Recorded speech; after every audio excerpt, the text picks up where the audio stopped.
Good morning everyone, welcome back to my channel which is Teacher Cool, and here we are completing the B.Sc syllabus for non-medical CS, and in this lecture or in this video we'll be covering the classical mechanics part, which we are already almost halfway done, and this is the second part of unit 2, where now we'll start formulating the laws and making the equations of motion.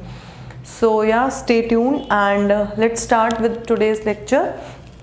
In today's lecture, before we go on to Hamilton's principle and Lagrange's equation, there are a few little concepts which you should have a complete knowledge about.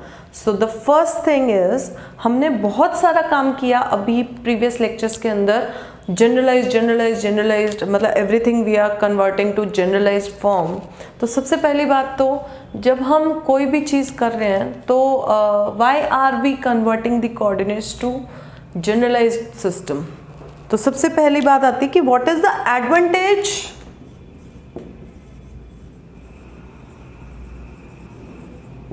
of generalized coordinates?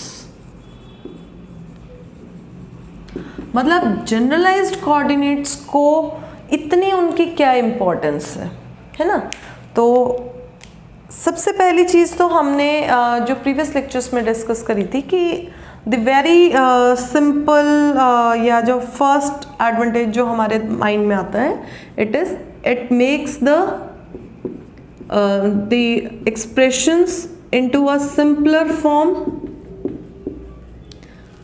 देखने में right now when we are studying कि हम उसको कैसे निकाल रहे हैं, when we are not solving the equations और एनी एग्जांपल्स, इट सीम्स कि हम बहुत टफ की तरफ जा रहे हैं, but when we are considering systems which are having n number of particles और 3n नंबर ऑफ पार्टिकल्स, तो उस केस में just imagine instead of solving equation for 10,000 particles, you are just solving one equation and you are generalizing it to all other particles. So that way it reduces our work to a much simpler form.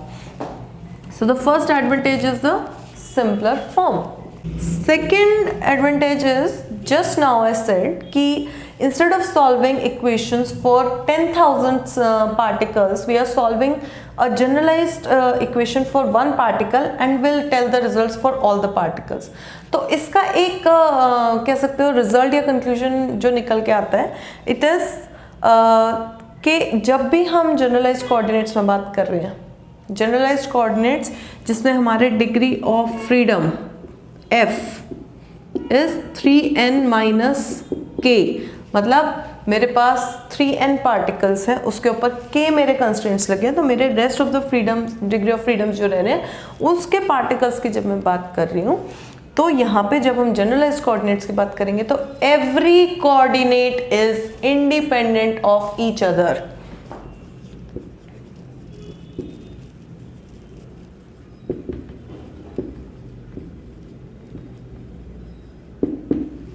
इसको अगर मैं explain करूं एक बहुत छोटे से example में, तो imagine you have to find a derivative of a function psi1 which is 3x i cap plus 4y square j cap plus you can say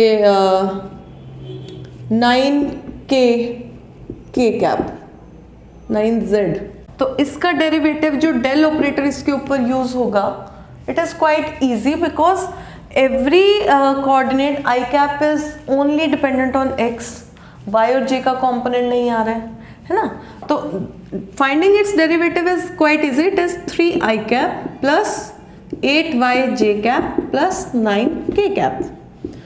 एक स्टेप के अंदर हम डेरिवेटिव निकाल सकते हैं। Now imagine you have to find the derivative of second function which is 3x square y cube into sin z I cap plus tan yz cube j cap plus you can say logarithm of 2xy minus z का k cap। इसका अगर अब हमें del operator निकालना पड़े, हमारे पसीने निकलते हैं, बिकॉज इसके अंदर even in the I cap के कंपोनेंट में एक्स वाई जेड की डिपेंडेंसी आ रही है, तो we can not directly derivate it. Normally जब हम किसी भी प्रॉब्लम को 3n पार्टिकल्स में करेंगे तो हमारी इस तरीके की इक्वेशन आएगी, जिसको कन्वर्ट हमारा जनरलाइज्ड कोऑर्डिनेट्स करेगा इस फॉर्म के अंदर, will make it independent from one another. Second advantage, ताकि हम उसको बहुत इजीली डेरिवेट कर पाए या उसको सॉल्व कर पाए। तो हमें यहाँ पे सॉल्व करने के लिए we get very simple questions और very simple equations, because every coordinate is independent of each other. So this is my second advantage. And the third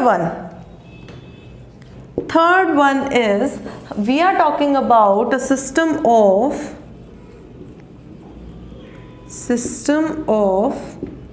3n particles with k number of constraints, है ना। k number of constants भी तो हम equation में ही डाल रहे हैं। Holonomic, स्क्लेरोनोमिक जो भी हमने निकाले थे वो सब क्या थी, इक्वेशंस थी। इमेजिन ये वाली इक्वेशन, इसके ऊपर इक्वेशंस की फॉर्म में इसके ऊपर अगर मैं कंस्ट्रेंट्स लगाऊं and they are dependent on each other, we will not be able to solve the equation with ease at all. तो सबसे पहले इस केस में जनरलाइज्ड कोऑर्डिनेट्स में there is no effect of constraints, मतलब हम जनरलाइज्ड कोऑर्डिनेट्स में coordinates ही इतने निकालेंगे जिसमें कंस्ट्रेंट्स ऑलरेडी हट चुके हैं f की टर्म्स में। सबसे पहले इक्वेशन आई, उसमें से कंस्ट्रेंट्स हटा दिए, फिर उनको इंडिपेंडेंट बना दिया, लास्ट में उसको सिंपलर फॉर्म में सॉल्व कर दिया।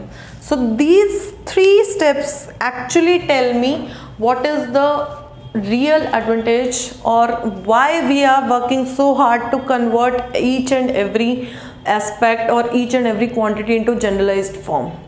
This is the reason, because when we go out and deal with the daily life and the real life challenges, we are dealing in 3n particles. तो उस case में हमारे पास यही काम आता है, एक एक पार्टिकल को उठा के we cannot solve those questions. Clear? Let's move forward. So the next thing which you should know is what is a configuration space.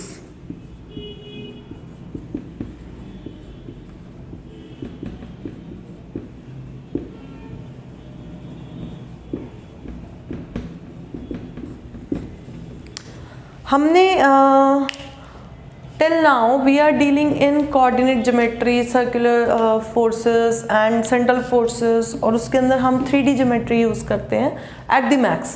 मतलब ट्रिपल इंटीग्रल निकाल दिया या ट्रिपल डेरिवेटिव निकाल दिया, डेल ऑपरेटर्स निकाल दिए, तो उसके अंदर जो हमारी डायमेंशंस रहती है इट इज़ लिमिटेड टू 3, मतलब 1 particle and it has you can say degree of freedom to move in 3 directions, which we take as the 3D geometry. But when we go out and deal with n number of particles, it's not n, it is d, right? So this 3D geometry is enough and it is sufficient to describe the motion, the trajectory, the velocity, the acceleration, the probability, the momentum, the force, the energies of a single particle. This is the main you can say drawback जब हम 3D में करते हैं। तो हो क्या रहा है, जब हम बात करें सिर्फ सिंगल पार्टिकल की, तो 3D space is sufficient enough to describe each and every aspect of that particle. But when we are dealing with n number of particles, imagine ये मेरा 3D ज्योमेट्री का एक ग्राफ है, ठीक है। इसके अंदर this is the 1 particle and it is following some trajectory like this, any trajectory. इस सिंगल को I can study, I can relate it, I can find every aspect of this particle in this 3D. But imagine n number of particles and they all are moving here and they're following some particular trajectories everywhere and they have a probability of being कहीं पे भी वो मिल सकते हैं, कहीं पे भी वो मूव कर रहे हैं. They have n different velocities, they have n different trajectories. सब फेल हो जाता है. तो उस केस के अंदर we cannot actually form a n dimensional space, but hypothetically हम क्या बोलते हैं, hypothetically मतलब माइंड में. So we say hypothetically we consider n dimensional space basically 3n dimensional because n particle के लिए 3D इंटू n हो जाएगा. तो 3n dimensional space जिसके अंदर हम जनरलाइज्ड कोऑर्डिनेट्स के थ्रू हर पार्टिकल को अलग अलग स्टडी कर सकते हैं, अलग अलग उनके बारे में इंफॉर्मेशन निकाल सकते हैं. And this 3n dimensional space is nothing but my configuration space. मतलब जब हम n पार्टिकल्स को 3 डायमेंशंस में स्टडी करेंगे तो उस टाइम के ऊपर साइमल्टेनियसली स्टडी करते टाइम हम उसको एक कॉन्फ़िगरेशन स्पेस के अंदर हाइपोथेटिकली इमेजिन करेंगे कि हमारा जो भी सिस्टम है उसके जो पार्टिकल्स हैं वो कैसे मूव कर रहे हैं. And this is the most easy thing. इसका अगर मैं एक एग्जांपल दूं तो हमने बहुत फिज़िक्स की जब भी बात होती है इन जनरल कहीं पे भी तो ब्लैक होल वगैरह का आता है या ऐसे ऐसे कुछ कॉमन टॉपिक्स होते हैं. तो उसके अंदर क्या होता है, एक तरीके का ग्राफ आता है जिसके अंदर क्या हो रहा होता है, ऐसे टाइप का एक ग्राफ बना होता है. मतलब ये ऐसे होता है कि समथिंग लाइक मेरा इस चीज़ को pinch down, suppose this is my कोई सरफेस है किसी सिस्टम का and it is being pinch down. तो इस तरीके का अगर हमारे पास ग्राफ आता है तो imagine it can not be possible in 3 dimension. It is making a hole out there, funnel type का जो ग्राफ बनता है. तो उस जो भी वो ग्राफ है कॉन्फ़िगरेशन स्पेस का. ब्लैक होल को या कोई बड़े सिस्टम को, नेबुला को या बहुत सारे सिस्टम पार्टिकल्स को, अर्थ की जितनी भी हमारी कॉन्फ़िगरेशंस हैं या कोई डिस्टर्बेंसेस हैं तो उन सब को, अर्थक्वेक्स की हैं या सुनामीज़ की हैं, तो उन सब का जो भी हम एक इमेजिन करते हैं जब स्टडी करते हैं तो we make use of configuration space. Clear है? एक छोटी सी इसके साथ कि yes you have grown up. 3D geometry बच्चों की रह गई है, अब आप फिजिक्स में आए गए हो तो ये आएगा अब हमारे पास configuration space. So these 2 things की एडवांटेज क्या है, क्यों हम इतनी मेहनत कर रहे हैं एक जनरलाइज सिस्टम की तरफ जाने के लिए, वो उसका रीज़न है ये कि 3 तो एडवांटेज हो गए. वो उसको सिंपल बना रहा है, इंडिपेंडेंट बना रहा है और कंस्ट्रेंट्स हटा रहा है. कंस्ट्रेंट्स हटाने के बाद हमारे पास एक हाइपोथेटिकल कॉन्फ़िगरेशन स्पेस है जिसके अंदर हम हर ट्रेजेक्ट्री को, हर एस्पेक्ट को बहुत ईजी वे में यू कैन से विजुअलाइज कर सकते हैं. सो ये हमारी इंट्रोडक्शन अब तक की ख़त्म हुई. अब जो भी हमारा नेक्स्ट लेक्चर होगा उसमें will start with Hamilton's principle and making the equation of motion with Hamilton's principle, and it is one of the most important topic, so don't miss that lecture. And yeah, it's all for today. Thank you so much.